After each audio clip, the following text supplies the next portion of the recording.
everyone, welcome to the Planet Pearl YouTube channel. My name is Pearlin and this is my cozy little corner to chat about things I'm making, sharing my slow handmade moments as I strive to create a warm home for my family here in Christchurch, New Zealand. So that's my co-host for today, Casper. He follows me around the house and he is basically my little baby. My life is nothing perfect. It's just I am just a real mom most of the time, with a pile of half-finished projects. Making things really fills my cup. It doesn't just help me to create a simple sanctuary for my family. It also calms me, grounds me, and makes me feel like myself.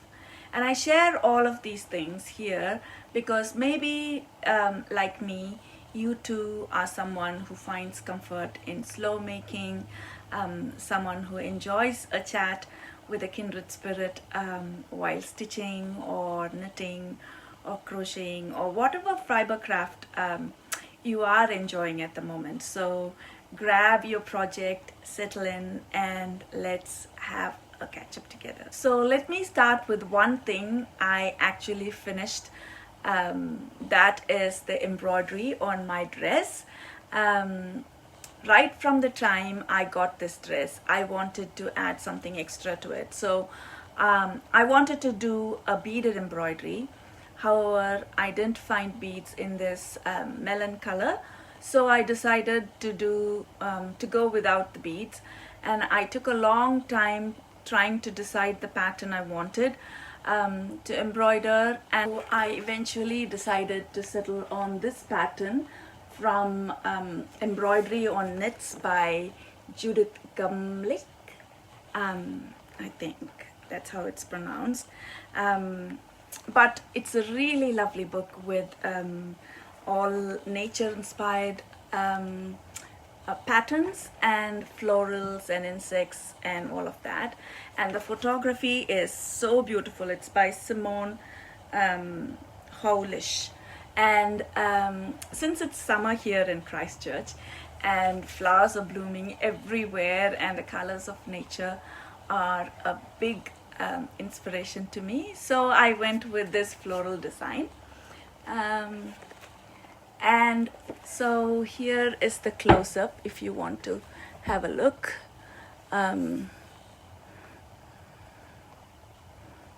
I hope you're able to see it well.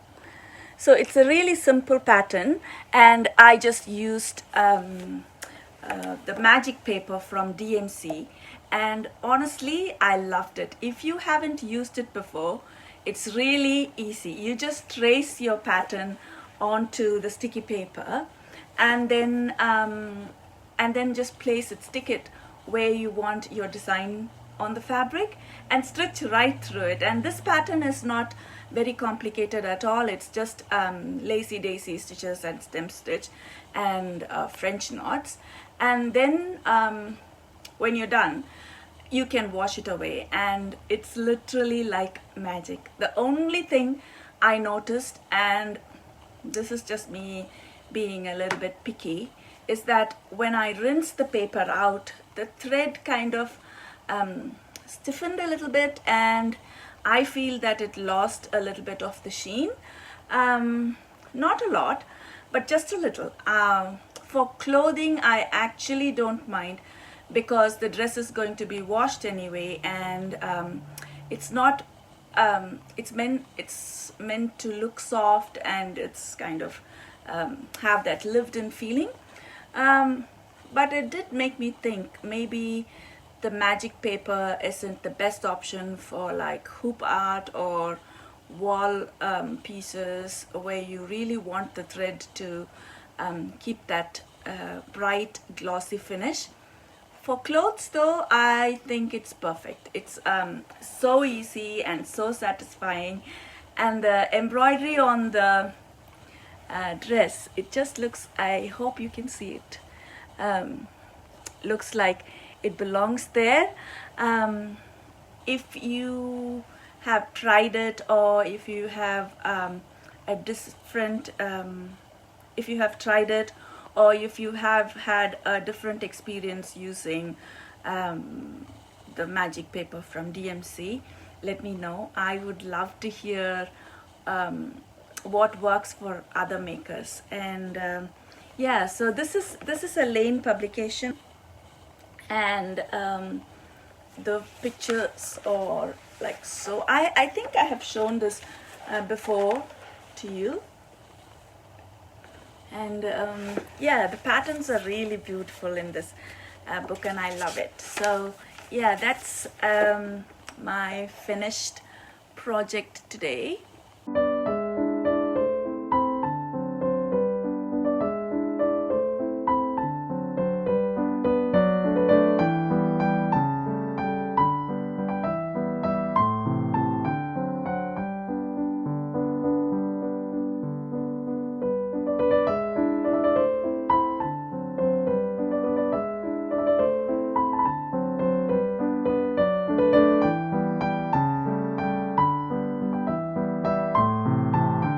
Alright, let's talk about the pile of WIPS, or works in progress, I've been dancing around all of this week.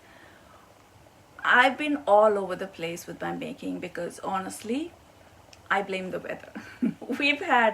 we've had sunshine, we've had rain, we have had hail, and well, yeah, I think at least it's the weather that's causing all of this chaos. Plus, Casper is 8 months old now, and boy, he's such a bundle of energy. And this week he has torn a strip of our carpet right in the middle of our living room. So we've decided that we will do away with the Christmas tree. I know for sure he'll destroy it. He's going to eat the ornaments and the tree and everything. He loves all the trees in our backyard are leafless and branchless, because every day he thinks it's a big achievement to go and break a stick out of the trees and bring it to us and show us what a beautiful piece of stick he has brought us. So that's not going to work this year. So I am not risking putting out the Christmas tree this year, but I still wanted to have festive touches here and there around the house, and that's why I thought I'll make Christmas placemats this year. I'm mostly using scraps from my Christmas bag making. I've just finished one top, so this is the top that I have finished. It still needs a backing and batting and binding and all of that. And I'm following the pattern from the Crafty Quilter.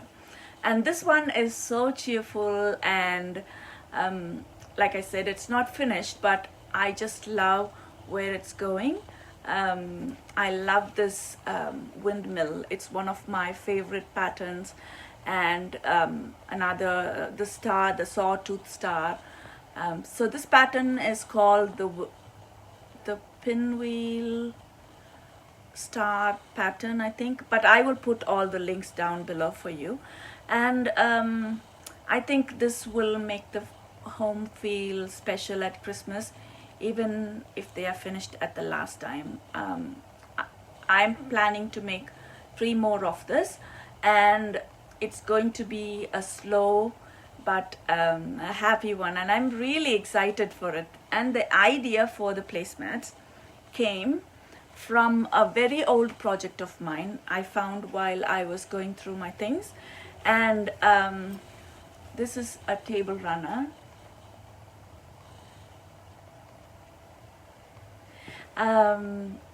That I made a very long time ago from a pattern in a quilting magazine. This was way back when we lived in Kuwait, and I love how cheerful it is. And now it has become part of my everyday decor at home.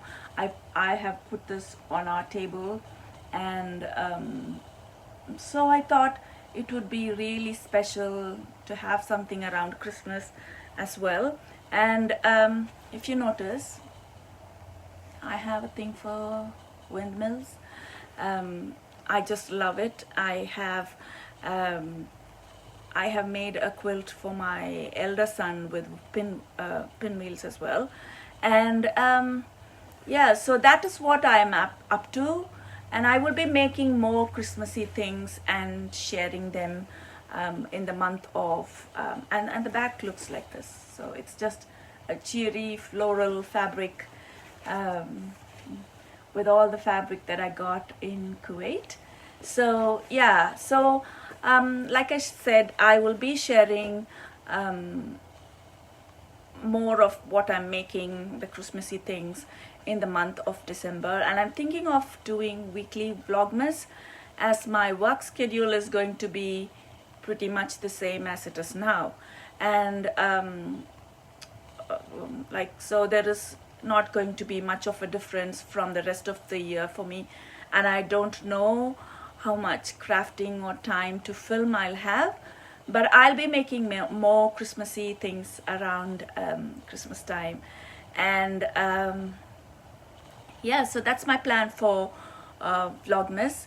And moving on to my comfort project, which is the weekender blanket. Where do I have it? Here. So the pattern originally has 23 rows of so where is it? I think this is the start. No, yes, it starts here. Yes, so the pattern originally has 23 rows of hexagon from top to bottom, but I'm adding up to 30 rows because I want to be able to cover from my head to toe as I'm lying down on the couch. And it's very slow in the making, but so I have added more rows here. This is row 15, and from here I have added more rows, and it has grown up until here, if you can see. So yeah, I'm using all the scraps, all the minis I got from friends, and it's mostly New Zealand made yarns, New Zealand hand dyed yarns, and I think it's also New Zealand made. So but here's all the little minis, hexagons that I've added. Very slow in the making, but I'm dreaming of how it will add color and warmth to our home, and that is my motivation for to keep going with this project. And yeah, so I'm really enjoying this one. And then I have my blueberry waffle socks, and these two projects, the blueberry waffle socks and this blanket, are my Gilmore Girls project. I'm kind of binge watching the series. It's my first time watching the show, and I do like it. And it's a great knit or crochet show to, I mean, you can have the show going on and you can knit or crochet. And so the blueberry waffle socks is another project that I've been working on. And so how far I've come for this is that I've turned the heel on both the projects, on both the socks. So, and I'm working on the gusset now. So I'm working both the socks in tandem with each other, and oh, it's got caught. Anyway, yeah. So this one has grown a little bit more. This one has grown, oh sorry. This one has grown a little bit more than this pair, the socks. But I really love the pattern and yarn combination for this. But the thing with making this socks is that I've had several hiccups with the needles coming off the stitches, and that has happened several times. But I'm still working on them. And I started this project for TV Mal. I didn't finish it then. then I moved on to Socktober with this and still didn't finish it. But I think it will get done eventually. It just doesn't have a fixed time frame, and I guess when it's done I will love it. So but I just love the texture and the yarn, how they look. So that's the blueberry waffle socks. So that's another work in progress. And then I have another project which is also a work in progress. That's another slow work in progress as well, and that is the woodland baby quilt. And this has been making this has been in the making for a long time as well, because so that's the quilt. It has all woodland fabric, woodland patterns, and there's a fox there, and owl, I think. And yeah, it's a really pretty fabric. I think it's all from Dear Stella fabric. And yes, so this I think it goes like that. So you can see the raccoon and rabbit, and yeah, it's really cute. And this quilt has taken such a long time because I drafted the pattern myself, and I have finished the top and have all the fabric ready to go for the backing. And I'm making making a pieced backing. I like to have a pieced backing because it kind of ties the front and the back of the quilt together. And I have a few other works in progress, but these are the things that has been in my focus for this fortnight. So that's my little update today. Oh, and I have before I leave, I want to show you some of my hold and cherish drawstring bags that I will be uploading on my felt page. There is not many, just a few. This one is finished. So this has a really beautiful mouse, Christmas mouse with Christmas scenes on it. So yeah, and the lining. So this is a 3-color. So this 3-color drawstring bag. It can be used for a sock project, a small hat project, a small scarf, and all of those. So it's fully lined and it will stand up on its own because of the interfacing, and it has Christmassy fabric inside for lining. And this is glittery sparkles. It has sparkles on it, like it's a sparkly fabric down here on the bottom. And so yeah, so this is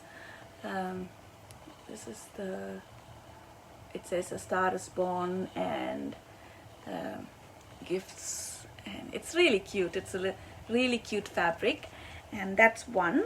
And then another one, this is more what do you say, more flexible. It doesn't have much of interfacing inside, and it also has a glittery fabric and these cute sheep with stars and a Christmas sweater and scarf, or maybe a bow, I'm not sure. So that's there, and it has this polka dot lining inside. So this is another bag without the interfacing, and you can just place it in your